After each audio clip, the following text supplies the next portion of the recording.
This podcast is intended for adults only. We do not condone the use of any illegal substances, and anything we consume is for educational purposes only. Because, we should be afraid of a plant that grows from the ground. And, endocannabinoid system is, it's in your body and it produces cannabinoids. You know what? I'm going to stop because I'm going to rant. Just play the music, Mitch. First two, I drove 6 states, never thought I'd be there right by my side, man. What a time it is to be alive. See, I'm charged up, feeling energized, build an enterprise, move supersize. Y'all let shit like a side of fries. Whoa, false guys who you idolize. Yeah, go against us, I would not advise. We the highest in the room, just look up once and you can find us. Our song should have more plays, but we too dope, they rewind us. All my targets lined up, every day my girl get fined up. All my clothes is local, bitch, I rarely rock designer.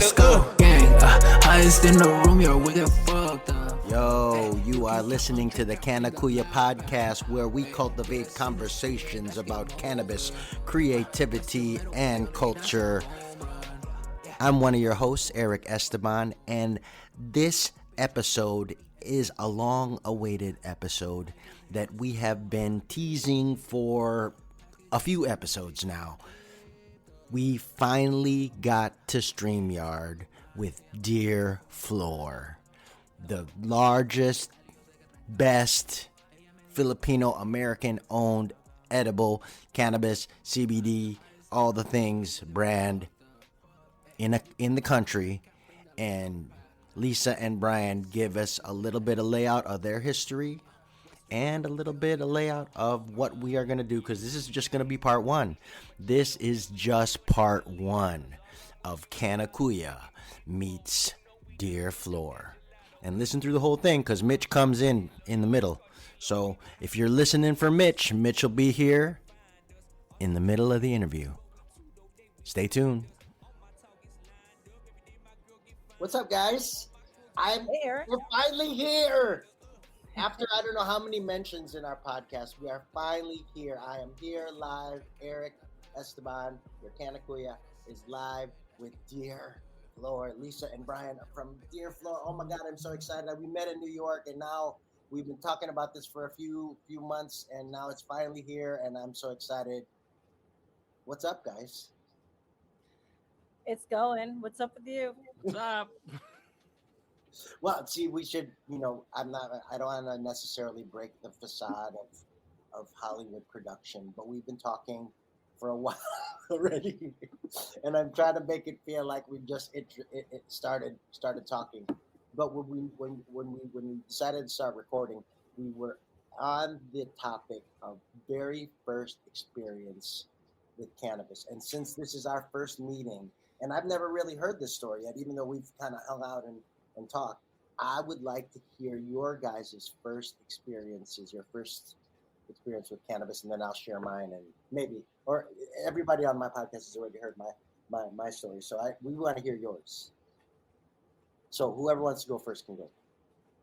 I think yours is more fun than mine, so let me get the boring one out of the way, and then I'll let you tell yours, Brian, because I know your story, and yours is way more fun than mine is. So mine was, I was around 16 years old. I grew up in West Virginia. There's not much going on there. Basically, when you learn how to drive, you pretty much just go up and down the main street from the Hardee's all the way to the McDonald's, and you swing back around, and maybe you hang out and talk to people in a parking lot. And if you're not doing that, you have friends that live out in the boonies, out in the woods, and they would have, if somebody's parents were away, they would have these big parties, out in the woods. And it was just me and a couple of friends, and somebody's, probably their older sibling gave them some swaggy bag of weed that somebody rolled up into a bad joint, right? I want to say it was a joint. It might have been a Coke can, honestly. I don't even remember anymore. All I know, it was not a great first experience. I think it was a Coke can with the pinholes and I know, I've done all it. that. And I think, I remember coughing a lot, and that was my first time. Did you feel high the first time you remember that if you felt high or not? I just remember thinking like, why is all this coughing like worth it? Because no, I don't believe so. And then people are like, you should try it again, maybe you'll feel something. And yeah, I guess that was it. Yeah, I guess the second time trying it again. Yeah, it worked. It worked.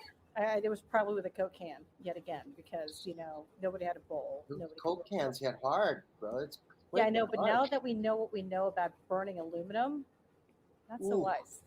Yeah, not so much. Not so much. I mean, I light my stuff with a hemp wick. I'm so anal about it. So, what about you, Brian? When was the first time we were talking about it? But when was the first time you partook of the wonderful flower?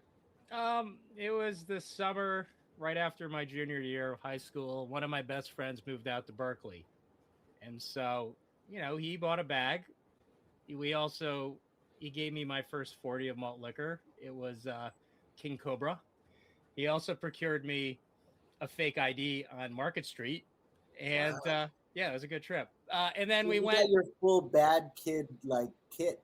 You got your whole road to criminality kit, just right in one fell swoop. Oh yeah, and so, but my first experience is that we didn't know what to do with the weed, so we ate it.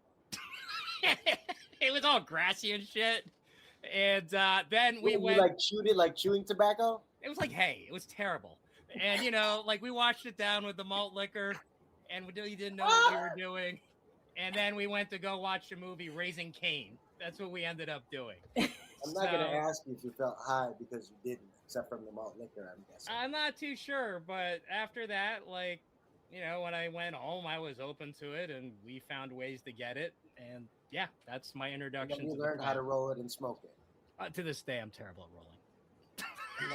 rolling. When I was in high school, I used a bubbler.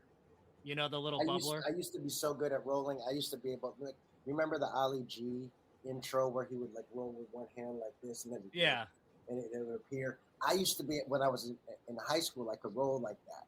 And not high school, but in college, I could roll. I could roll really well. I could roll good joints. And then I stopped rolling because I'd smoke from a pipe so much because it would conserve weed. Because when if you only could get like a quarter of weed or not even like an eighth of weed, I mean, if you rolled a joint, like a good joint, that was going to be, that's almost all your weed already. Yeah. Yep. And so I would start smoking by the bowls, and then, after years of smoking bowls and conserving as much weed as now I can't roll anymore because now my hands are old and arthritic. Wish you could fold a Coke can and put some holes in it. I'm not going to do that now. I have a nice ball to do that. It's now. just I'm an old educated pothead now. I'm not going to do any of those things we used to do to try and smoke weed before. So even just get weed. It was so hard to get weed before back in the day. I'm sure growing up in West Virginia, you said? Yeah, you know what? I mean, I don't know how hard or how difficult it was to get it because back in the day when I was in high school, the girls didn't really have to go out and get it. Usually some guy got it from his brother or from somebody at the local college, and people are growing it out there. But again, unless right, you're not really having to do that. But yeah, it's just really funny. I just remember people being really creative with their whole smoking apparatuses. I made something out of an apple. Look at this. I was able to use a banana. And I'm why? But why? But why? Exactly. No, but nowadays, I mean, it's very different. I mean, now we're talking on a podcast about our first time smoking weed and not being afraid of whatever. I mean, because it was a taboo back in the day, and it's, I think, still in the Filipino community, like we were talking, it's still very much a taboo, and I think you guys are at the forefront of that. How do you guys deal with the idea of cannabis and the Filipino community, and how the relationship? Yeah, it's interesting because we get this question a lot, and I think what's very different from where we are today versus where we were when we were in high school, when our moms and dads were like, "No, marijuana is bad. No cannabis. It's not cannabis. It's cannabis." There's none of that. I do think perceptions are changing. with kind of legalization happening, in pockets around the country, like I think it has helped to like normalize it. Honestly, I think things like gummies and beverages have really helped normalize, and destigmatize, the usage of cannabis. I think, a real turning point for us really was having my 70s. Well, I was going to say 76. She was 76 when we started this. My mom is now 79 this year. Um, you know, she, like a lot of older people, have trouble sleeping, right? And she was using melatonin to help herself get to bed, and she was complaining about being groggy the next morning. And it took 3 times, and I'm like, Mom, we have a thing. We have a thing that you can try. It's not going to make you groggy. We have just freaking try this already. And so again, it took 3 tries. She finally tried it, and she's like, "Oh my God, I slept for 8 hours." And so, and she didn't feel tired. And so I think that seeing that was a real kind of like light bulb moment for us, because we knew that we were on the cusp of just the perception of Filipinos, older Filipinos, were changing. What's really funny now is that, like, between all the titas and lolas at the Filipino party, it's really hard to go to Filipino parties nowadays because they will show me what's in their purse. And if you're looking for gummies, look in your tita's bag. She's got like a whole stockpile in Yep. there. Like, it's just kind of like, this is for energy, this is for sleep, this is for when I exercise. And I'm like, that's insane. It's pretty amazing. Yeah, I was gonna say it's really good that sleep is a good entry because it introduces cannabis that it's safe, right? That's kind of the gateway, actually, is sleep. Like that's that replacement for melatonin, which leaves you groggy. Well, I mean, that's how my mom, that's how she got into it. Was Yeah.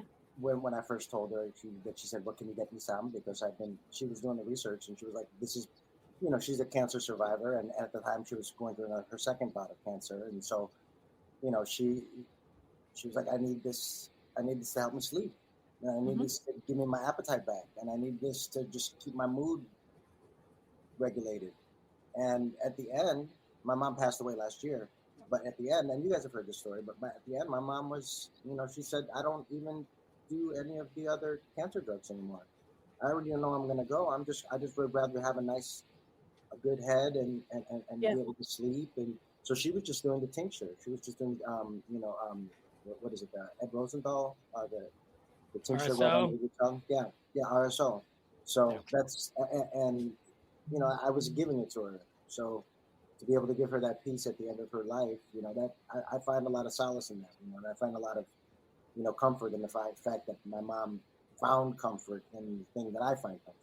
Right. And I think that's that whenever I tell that story of how my mom, when I told my mom, I mean, it's like, guys, we're all, you're genetically the same as your parents. If you think it doesn't help, if it helps you, it's probably going to help them too, because it's, we're all similar in that way. No, for sure. I mean, I want to say, like, our parents have certainly come a long way from just, hearing about cannabis being just villainized, right, or demonized. It's like, there's nothing worse than a pot smoker. I'm like, I can think about 50 things that are worse than a pot Well, I smoker. mean, so Lisa's lucky, like her mom is open, like mine is very conservative. And to this day, it's like, I don't even bring it up. Wow. But, that's the impact of, colonization on the Philippines, right? That kind of brainwashing. But as the younger gens, over time, like, they're using. Well, I mean, we connected over the Azinger quote, right?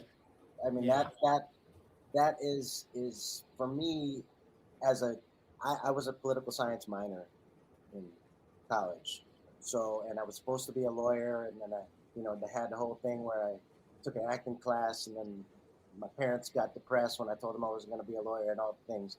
But like, I'm still very much into the history of what, and if you've listened to our podcast, that I hypothesize about how Filipinos were a lot more integral part of the cannabis industry in America and the start of it. And I think this Asian quote is part of the proof for me, because we were specifically mentioned, and in no other part of American history are we ever even mentioned. And I mean, if you want to, just to be sure, I'll bring it up just to read it 100%, so I'm not misquoting anybody or anything. What did they do to Instagram? Something they just updated it and it's changed and it's blowing my bearings off. Anyway, here's the quote. There are over 100,000 total marijuana smokers in the U.S. and most are Negroes, Hispanics, Filipinos, and entertainers. ... This marijuana causes white women to seek sexual relations with Negroes, entertainers, and any others. And this was testimony to the U.S. Congress supporting the Marijuana Tax Act in 1937. So this was testimony said during Congress. When else in American history, even in all, have we ever been mentioned, if ever? You know what I'm saying? Except maybe to exclude us, like in the anti-miscegenation laws in California. Again, it's just, it's so weird to me that we were mentioned specifically, but subsequently erased from the history of cannabis in America.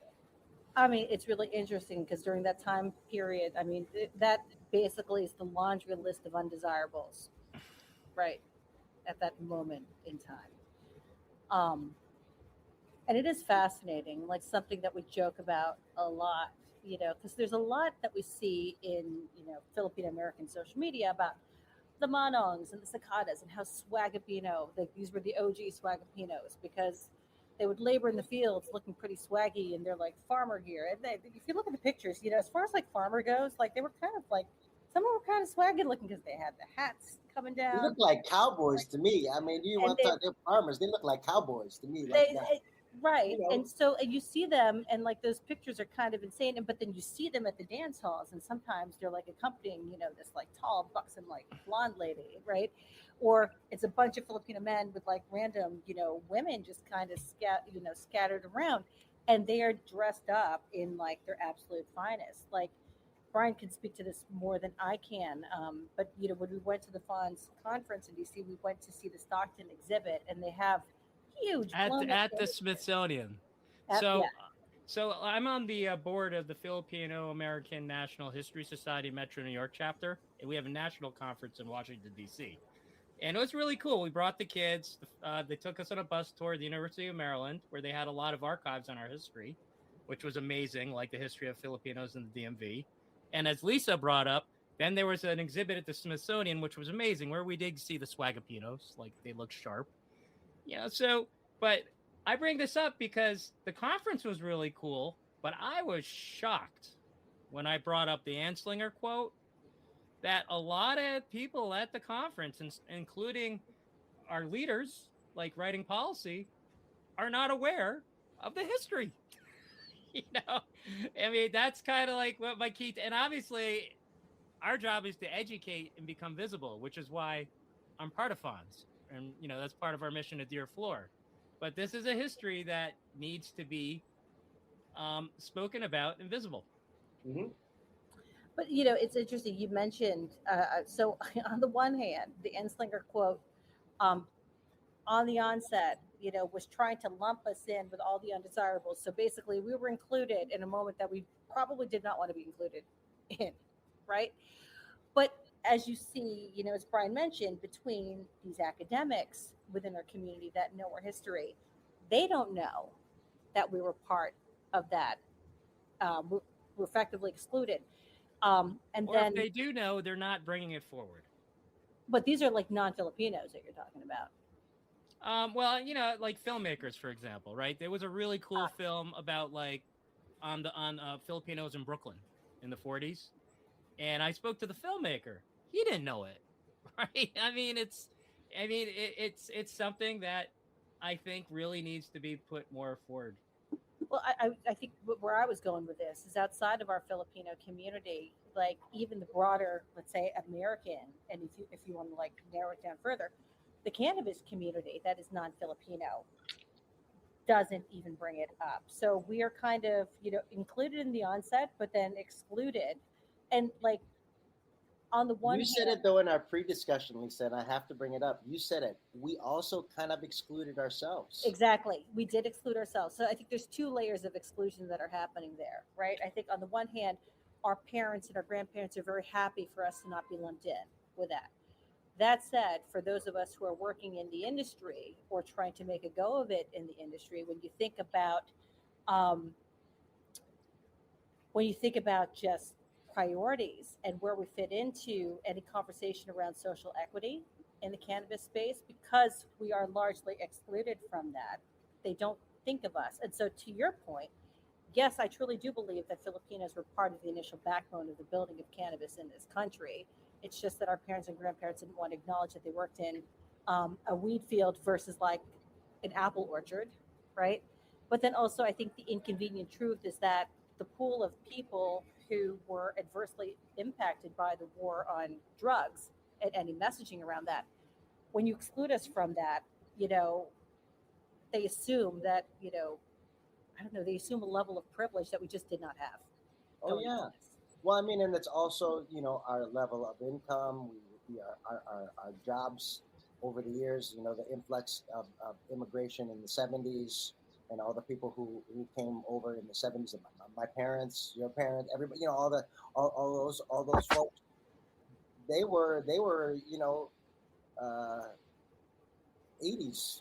They were not Nancy Reagan, just say no, you know, the whole thing. Even the transformation of my mom, because before, you know, it was, you know, most Filipino parents would say, "Oh, you're gonna die. If you try it even once, you're gonna die. Don't do that. You're gonna die." It's all the drugs were like that, right? And it was all lumped in.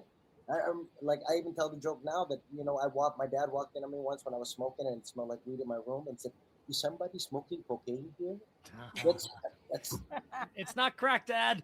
That's what he thought it was. He thought he didn't know what it was. Like, so is this cocaine? Are you smoking cocaine? So I was about to say. So wait, But wait, before you go on, Yeah. I have to say I have our it's on fully like Voltron now because Mitch has entered the studio. So I Ooh, nice. wanted to welcome my co-host Mitch Narito. Hey, what's up, guys? Hey, What's up, Mitch. Mitch? Mitch, How are you? have you met Brian and Lisa before yet? No, Face to but face? I have partaken in their line. Oh, thank you. I know. I think our only interactions have been, and I feel like this is true for a lot of people since we started this business. Yeah, I feel like Instagram and like Threads is my office water cooler these days. So I'll be like, "Hey, how are you? You know, like, what's up with you?" You know, and so I know that we've spoken like on Threads or Insta every now. Yeah. So nice to finally meet you, Mitch. No, like I can honestly say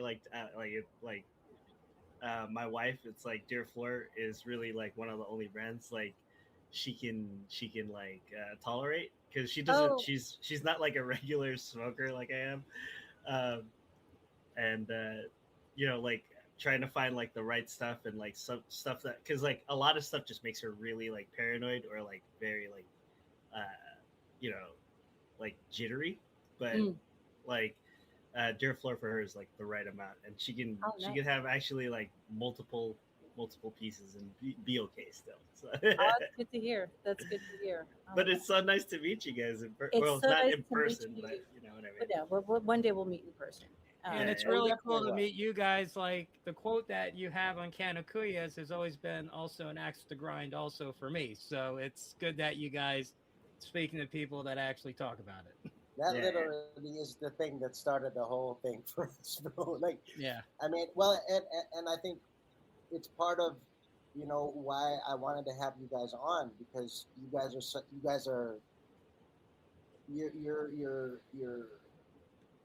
the forefront and you're at the forefront of Filipino American cannabis small business owners. You know, you're all across the country. We were talking in the pregame. You guys were just in Texas of all places, where the cannabis laws are changing so drastically, and just all the different things. Like what about that? Like when you like we've talked about all these things about being Filipino and the first time smoking weed and all the different, you know, but how is it right now being a Filipino American small business owner in the cannabis industry? What give us the status update? Because I know now we have about 30 minutes left. We could probably go on for the rest of it. So just go ahead and let you go. I mean, No, do you want to start or you want me to start? I mean, I'll start real quick. So Lisa wanted me to enter I was in Wall Street for 20 years, and Lisa kept on telling me to enter the cannabis industry. So to learn it, I became a banker, and I raised money for the first woman-owned license in Massachusetts. And so that's how I learned the industry. But I got to tell you, what's it feel like? It feels like they don't want us to be part of it, right? They keep on changing the laws. They keep on rigging it, not paying people. And then we're, in the hemp channel, which actually has been great for us. It's a challenge constantly. It definitely is a challenge. We make it work, but it's one of the least fun parts of my job is following the regs and all that part. Like the Filipino stuff is the best part of the job. The cannabis regs and dealing with all that and the changing in the politics is my least favorite part, which is why I like it when we just talk about Filipino stuff. Right, Lisa? Yeah, I mean, it's interesting. So my background was advertising agencies and marketing. And so a lot of the companies that I was working with when I was on the agency side or the ad agency side was big CPG. So if you brush your teeth, wash your hair, feed your dog, eat breakfast cereal, I probably worked on that type of product at some point in my career, like not just here in the US, but like in other markets around the world. And so I've always had this love for consumer products. At the end of the day, you're trying to convince somebody, to buy a $5, box of cereal versus somebody else's, $4 or $6, box of cereal. Like it comes down to brand. I mean, you ask the question, how's it going and what's it like being in the business? And I would say, if not for the Filipino piece of it, if not for our whole purpose from day one has always been to share Filipino culture with the world. If not for that, there's no fucking way I would do this job. Yeah, I mean, yeah. So because here's the deal. It's not easy, right? This is not a job for the faint-hearted, because to Brian's point, things are always changing. It does feel like, you move in one direction and somebody's constructing some sort of roadblock, either like real or like artificial, between the news cycle, which can kill you, right? Because the hype machine is very real and it's on 24/7. And like half the time I'm like, I don't give a fuck. This is what we're doing today. Unless like something is truly burning or there's like a massive change in the regs, I don't want to hear about it. And sometimes to kind of protect your own like mental health and your own focus, you have to put the blinders on. If you can't put those on, you're going to go insane. I think the things that make me love this job more than anything is, one, meeting other Filipino Americans in this space that are trying to do something. It could be in cannabis, it could be something else.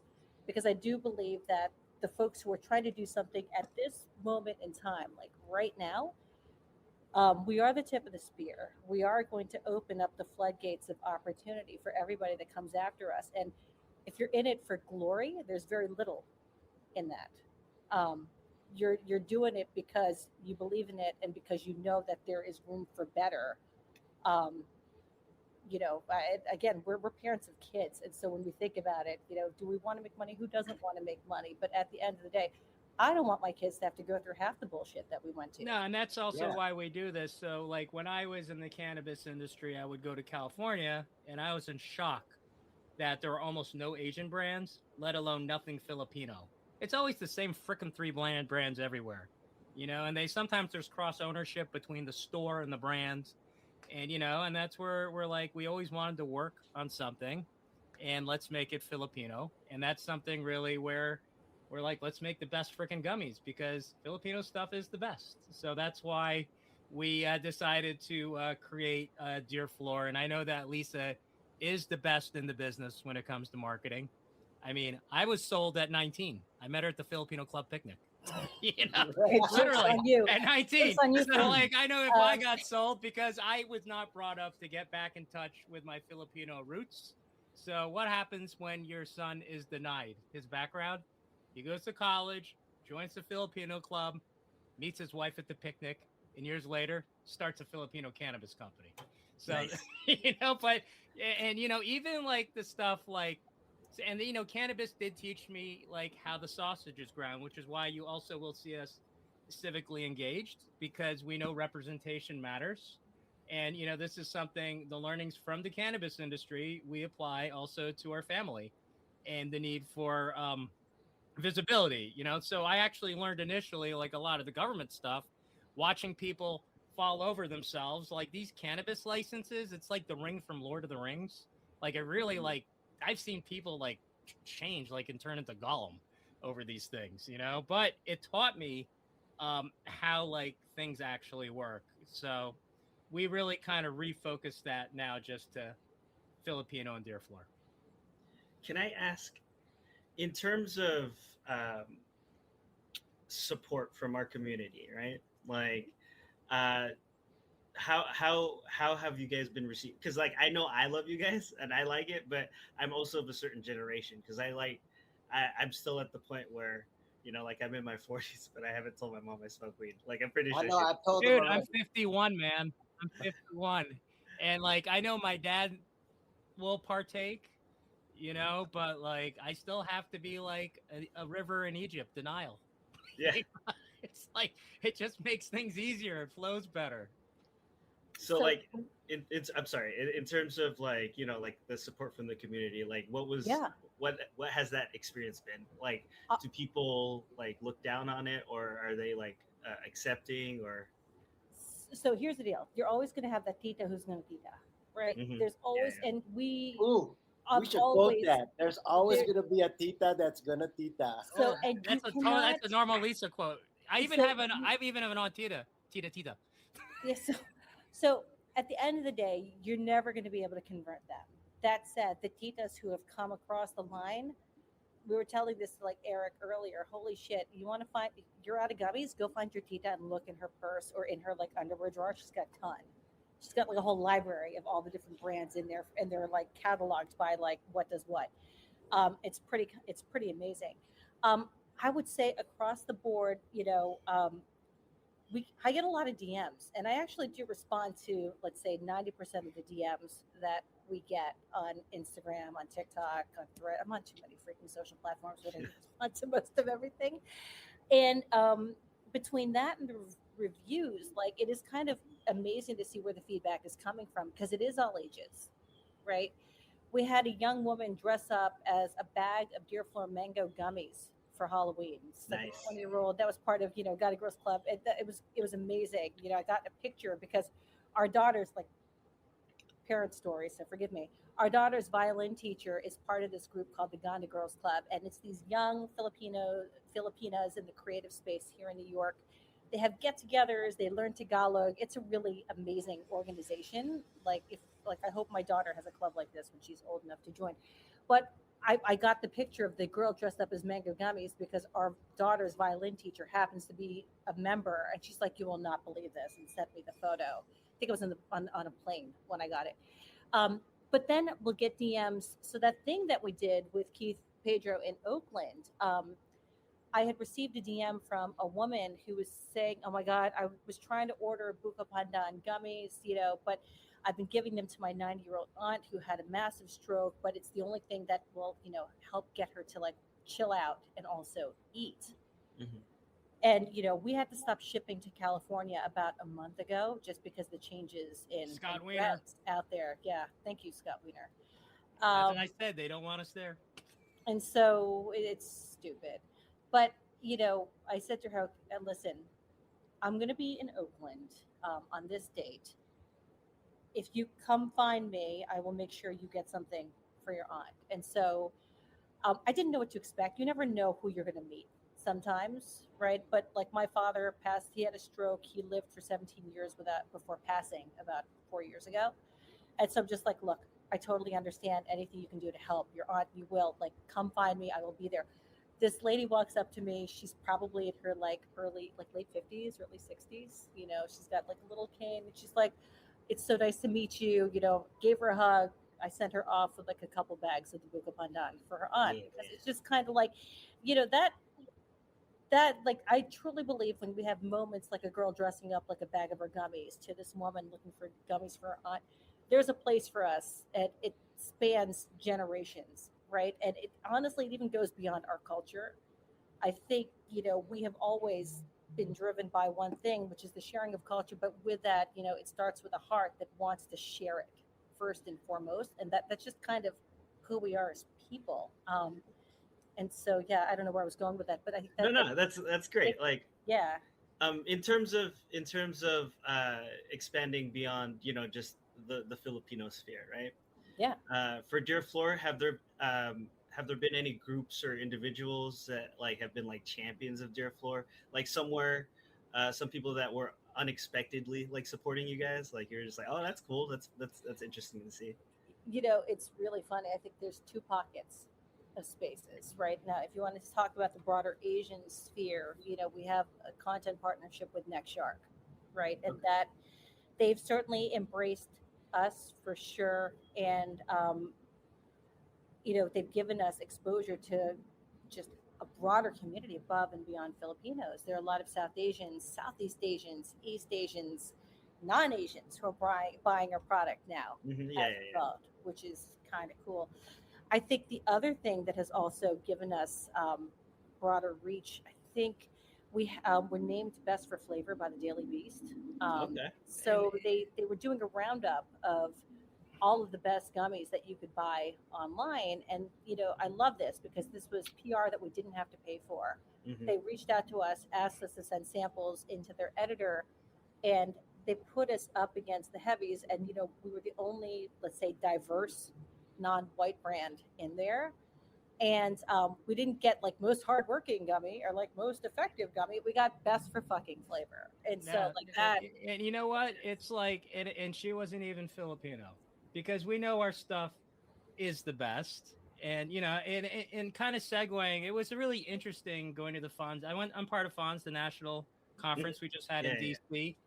And if you guys haven't been to DC, you should go, because there's nothing better when you go to a city and people start talking to you, trying to flex their Filipino knowledge, and they're not Filipino, that we're cool, right? This guy comes up to me and goes, I went to Cebu, right? And I'm at this place, great breakfast sandwich, charging $16. It was called Lapu Lapu.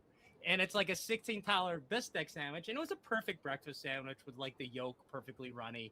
Good sandwich, $16, not cheap. But in line, they're all chumming me. This dude's chumming me up with his kids. That's when I know when we made it. And at the conference, there was the whole country. I had a bunch of Dear Floor giving samples out the whole time.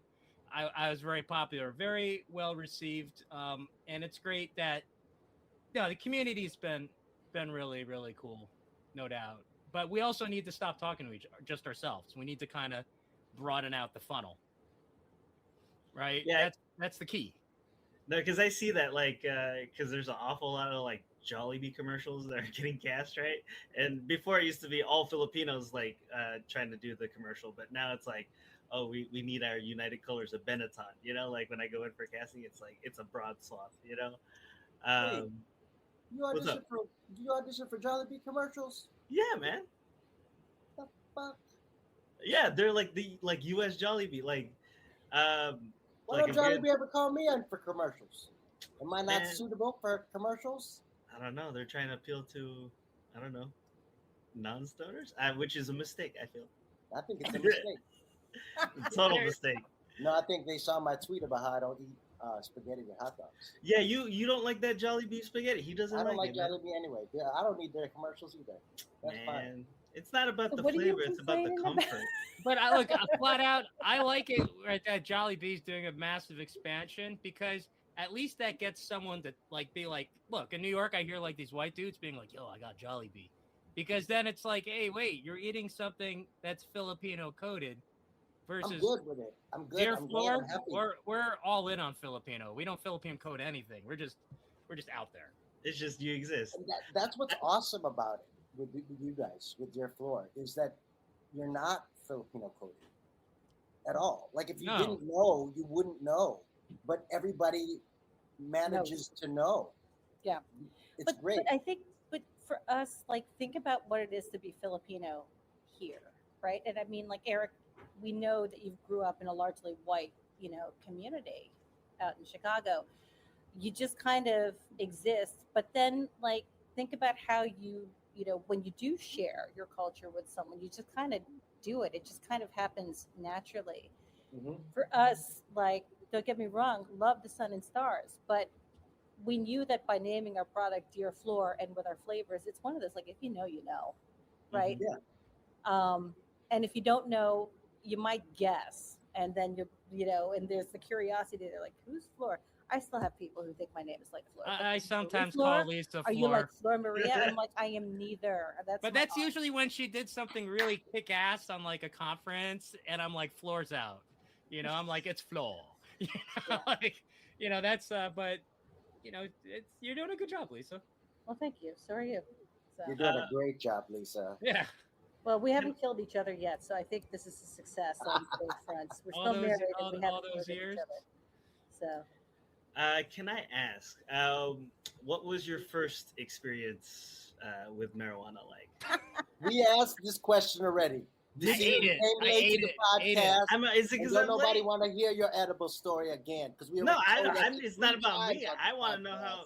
We don't need. We've already heard Lisa's and Brian's. But if we can rehash it. I had the trifecta: 40, eating hay, and a fake ID. No, just straight in. Brian in Berkeley, California. Oh, in Berkeley, where they knew better. Well, what happens is that Chicago. My friend moved to Berkeley, and he completely changed. He became Berkeley. So, that's also brought in my musical taste too. Which was not great. Berkeley enough. If you guys were like chewing on it like horses. Yeah, Well, he was able to get it. Yeah, that's true. He was able to get it. Okay, so that was kind of. You know what I will say about this whole podcast experience and what I love is, first, I love that we got to meet and Mitch got to meet you guys, even if it was just online, and we got to make this connection. But also, I'm realizing now that because I did do the customary smoke before the podcast, and I'm guessing that Mitch didn't, because you're asking way too many inquisitive questions, sir. You're way more inquisitive than you normally are, and I feel like you're not high enough for the podcast. So. I'm pretty high, man. I'm pretty good. It's just I haven't been able to smoke any of Eric's stuff, so I've been heading to the dispensaries, and I was actually at Green Dragon. I went to Green Dragon to pick up like last week, and I picked up their house stuff, and so. I've been smoking Wi-Fi OG, and I don't know why it's called Wi-Fi OG, but I'm assuming it's because like they're just having people like, hey man, where's that Wi-Fi, or how can I get that Wi-Fi? Is that high enough for you? No.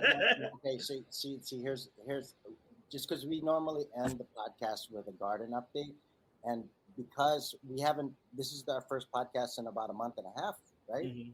So I wanted to come off with a big bang and bring you guys on as like our thing, because the heat wave killed literally all my plants this summer. Like whole, it was like 115 in the Buddha Lounge during the hottest part of the heat wave, and it just killed all the plants. So I'm restarting. It's all seedlings again. So that's the garden update. I'm sad, but we'll be fine. We'll be fine. We will return. We will come back. But but part of it is like, I'm just glad that I can still eat Dear Floor gummies. It just takes me the whole pack.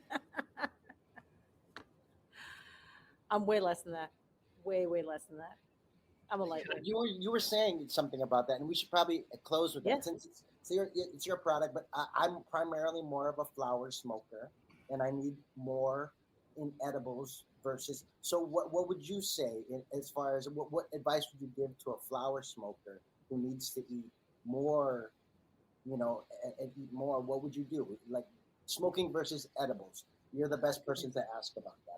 Maybe like a Dear Floor XL, like stronger. I'd say so. As a parent, I don't want to come home, with that reeking of it. Like early on in the cannabis industry, my son would always be like, "Did you come back from the cigar lounge?" But like, I'd say, it's helpful. It's a good way to get through life on all the stuff you don't want to do, like cleaning.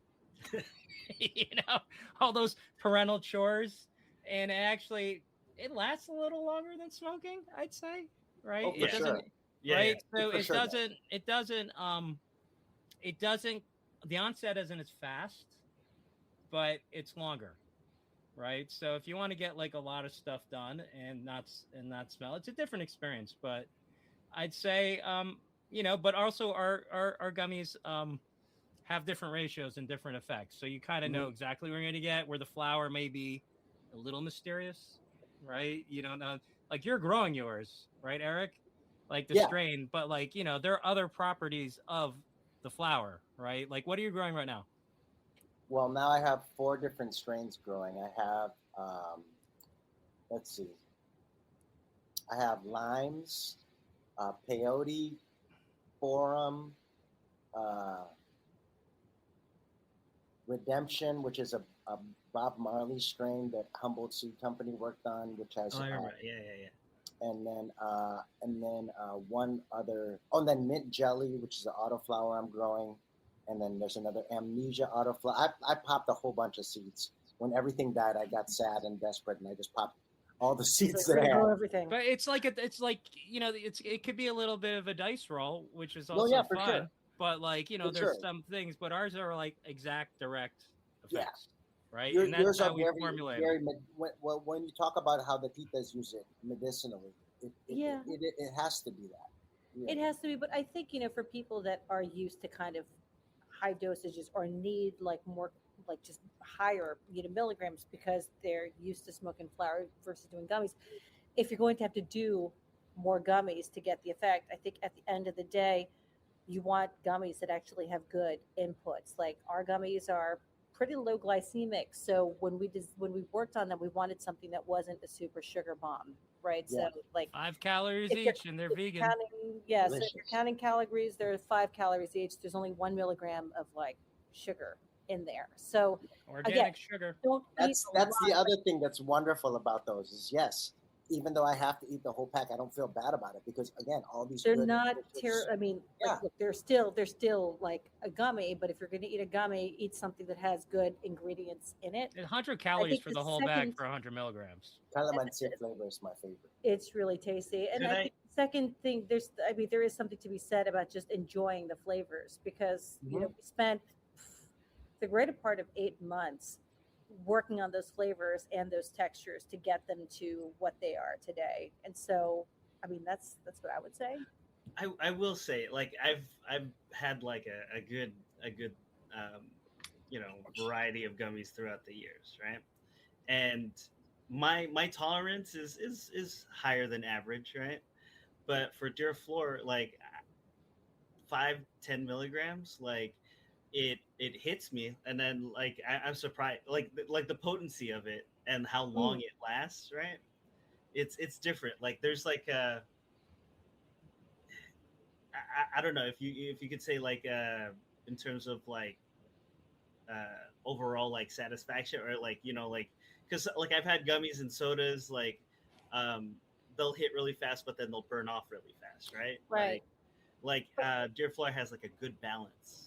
I mean, everybody's metabolism, you know, your mileage varies, right? Mhm. Because everybody just metabolizes like at different rates. But the one thing that I will say is, again, it does come down to the inputs and the ingredients that we're putting in there. We do, you know, one of the things that we live and die by is just consistency. Because we want the experience to be the same. I mean, I very purposefully keep my tolerance level low because most of the people that buy DEAR FLOR are coming in at the 5 milligram, 10 milligram, and I'm good, right? So for me, keeping mine low helps me know that, okay, if we're switching, you know, a cannabinoid or trying out a new cannabinoid, or this is a new production run, if all of a sudden I'm like crashing or I'm like really stoned really, really fast, like something's off here because like I know how I respond to these things. And also, there's certain ones like if I'm responding this way, chances are people are going to be along the same baseline. So I think keeping it 5 is at least helpful from a product testing standpoint, which sounds super technical for some. And also lab testing but is very important. You know, the quality of the inputs. Like when we visited our manufacturer, we saw them the whole process, and we were very, very happy with it. And the other thing about gummies versus drinks is that the gummy's going to last longer than the drink. The drink will hit you faster, and you may have to. It's a different experience. You may go to the bathroom too, but the gummies, you need a 2-hour block, right? That's the purpose of it. Yeah, I mean, drinks for me are like drinking too many beers. Like once you break the seal, you're peeing every 5 seconds till you're done with that drink. No, I mean the drinks are good. I'm just saying I've had, I just have to pee a lot. It's like drinking. It's Italians. Yeah, it hits you faster. Beers and 2 cannabis drinks, and it probably feels the same, but I'm gonna have to pee just as much because I'm a 52 man. It's all the liquid. Yeah, it's the liquid versus, and then so they're all different, and they're all good. They're all. No, good. I just think it's dope that you guys have it dialed in to. It's very specific, without giving away company secrets. You guys have your process refined, and that's awesome. That's you have to. So I think one of the things that we knew also from the start of this company is that because we were the first Filipino company to enter into the cannabis gummy space, there is no room for failure here, right? Because how often do we hear in our community, oh, look, and so-and-so's kid, they did whatever, and they're going to go be a lawyer and a doctor and a whatever, or they made $1 million investing in a tech company. It's just as easy for that story to flip to oh, did you hear about so-and-so? They did the thing and their product failed and they're never going to do anything, and you don't start your own company. So we knew that if we screwed up, it would only make it harder for the next Filipinos that were going to come into this space and try and do it again. And also what's important is we know that our flavors are awesome.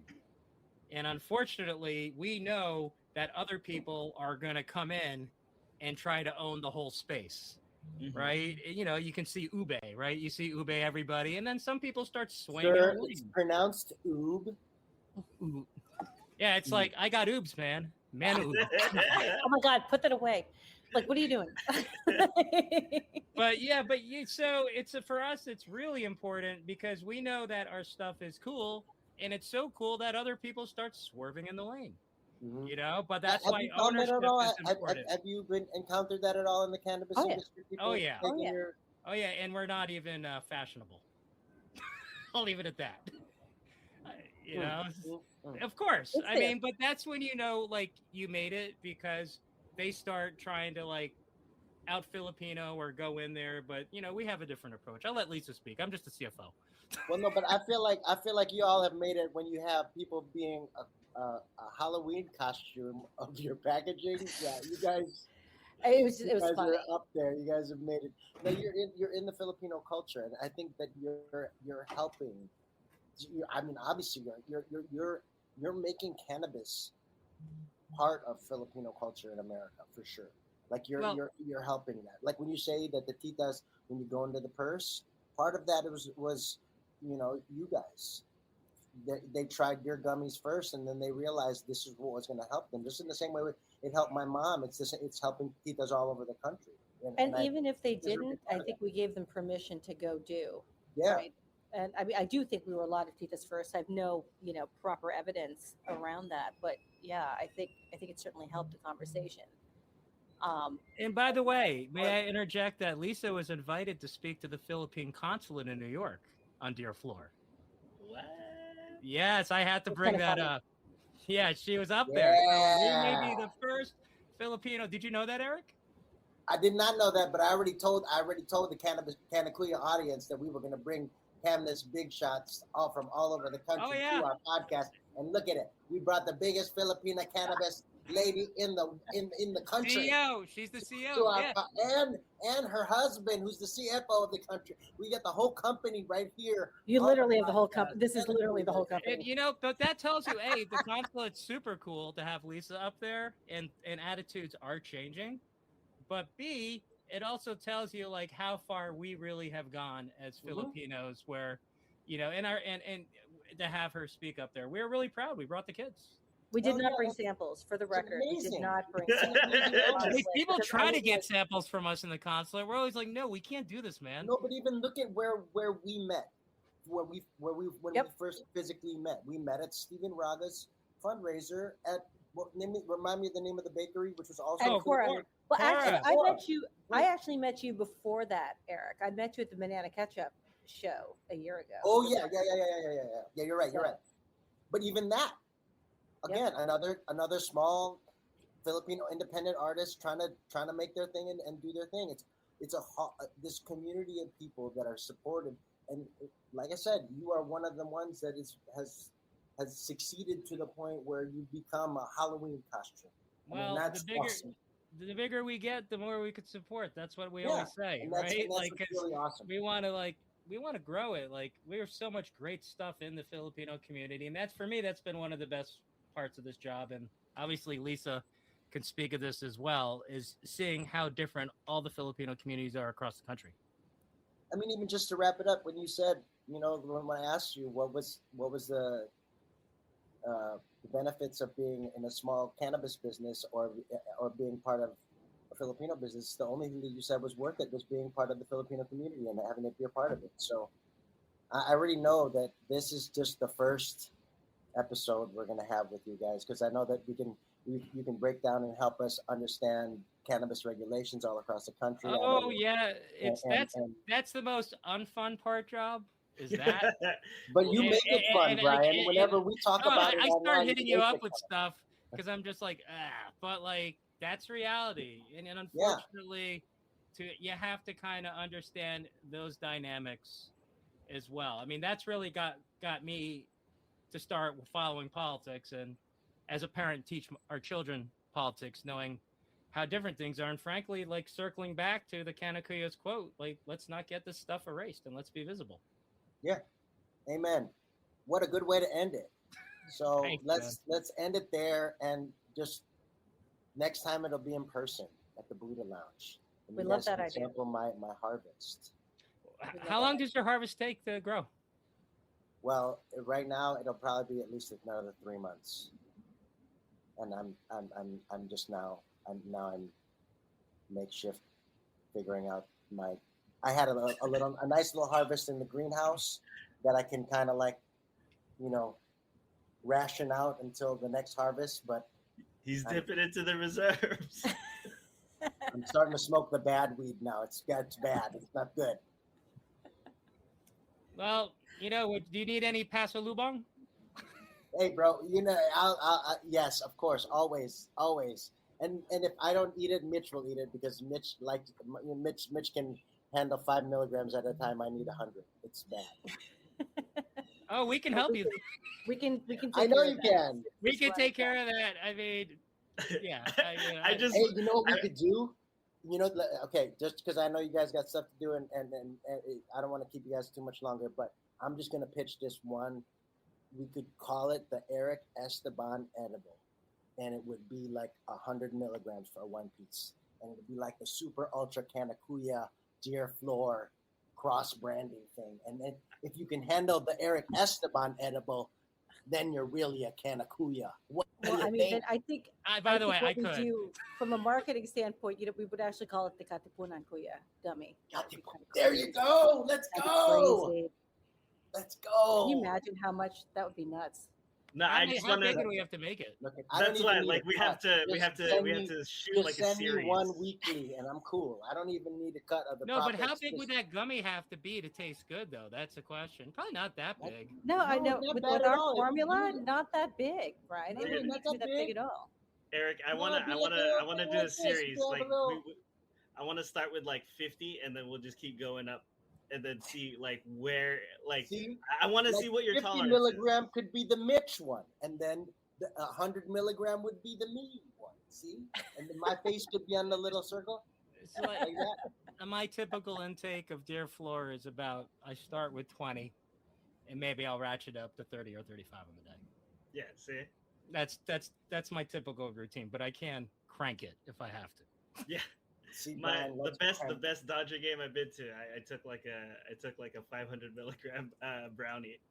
Oh, Whoa, dude. no, that Did you see through time? It was nuts because like I've told you this story, Eric, right? Like, have you heard? Like, so like one of my Too buddies, many he hit me up and he's like, hey, let's go to a Dodger game. And I met him up. And this was before like everything was like regulated and pieced out. Like this was like, you know, like random dispensaries opening up, and then they would just have like, you know, homemade goods. So I picked up this brownie. It was 500 milligrams. Ended up meeting my friend. It was like four rows behind home base, right, or home plate.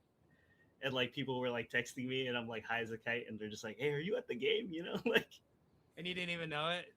It was like it's weird. See, that's why like edibles for me are very up and down. That's why like for Dear Floor there is that consistency that you guys talk about.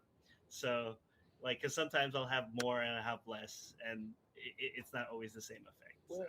Where did you get that 500 milligram brownie, by the way? It was a Asking for a friend? dispensary. No, it was I'm not asking for a friend. I'm asking for me. I'm after we're done, I'm gonna go drive there and get one. Dude, you should get a Chiba Chew. Chiba Chews are like no, 500. that was the one edible Chiba Chew. You've never heard this story? Okay, we'll end on this story. Okay, so because we're coming up on an hour. The Chiba Chew story. I was in London, and I had vapes when you could still bring vapes on when now you can bring whatever you want on the plane. I don't know about London, but I was scared going to London because I didn't know what I was going to do to smoke. So I had vapes and I had a bunch of Chiba Chews. Like the blocks, the maximum, you know, when they had the maximum Chiba Chew, I think it was 100 milligrams. Yeah. And I would eat a little wedge of that every so often on my trip to kind of keep my THC levels, you know, at an enjoyable level type of thing, okay. Right? And then I had one last 100 milligram Chiba Chew when I was getting on the plane, and I didn't want to bring it on the plane through Heathrow, so I ate the whole thing. Oh man! Did you get the weed chills? Did you get the weed chills? Bro, I got the weed chills. I got the heart palpitations. Yeah. Almost threw up on the plane. It was a terrible, terrible experience. But those Chiba Chews, those Chiba Chews were different. That Chiba Chews were certainly not regulated and consistent like Dear Floor. That's for sure. For real. But thank you guys for spending the time with us. I'm really glad that I got to meet you and talk to you guys. It's just thank you for having us. Just putting faces to names. Is there anything you guys want to shout out, like your social media for any of our listeners? Or oh my gosh, give us a follow at Love Dear Floor on Instagram and TikTok if you're interested in basically all the conversations that I want to have with people but can't. You know, definitely follow our Substack, which is dearfloor.substack.com. And if you haven't tried our gummies, try them. Yes, please do. Brian, anything? You want to say anything else? No, thanks for having us. I'm glad that you guys are leading the charge and helping cannabis visibility. This is something we can work on. And Dear Floor is also working on Filipino visibility and sharing our culture. So our stuff is great.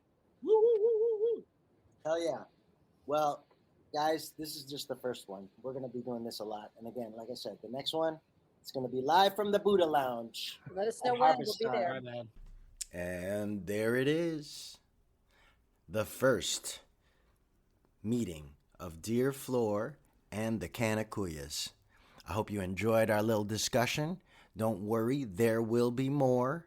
And follow us on Instagram at the Canna Kuyas, and follow our stories for garden updates. And we will be back very soon with another episode of the Canna Kuyas. But until then, stay lifted and stay elevated. Peace, y'all. I'll see you soon. Yeah, I got my hoodie on, now peep the chest as human catalyst. Downtown Chula Vista, on 3rd Ave where I go cop some shit. Fuck a thief, so fuck zoomies, yeah, they whack ass jacket shit. Yeah, I move too swift, so I'm striking silence. Fuck the violence, man, check my mileage, cause I got driving. First tour, I drove 6 states, never thought I'd be there right by my side, man. What a time it is to be alive. See, I'm charged up, feeling energized, build an enterprise, move supersize. Y'all let shit like a side of fries. Whoa, false guys who you idolize, yeah, go against us, I would not advise. We the highest in the room, just look up once and you can find us. Our song should have more plays, but we too though, they rewind us. All my targets lined up, every day my girl get fined up. All my clothes is local, bitch, I rarely rock designer. Gang, highest in the room, yo, we get fucked up. Ay, you can count on Trey, can't bring the loud back.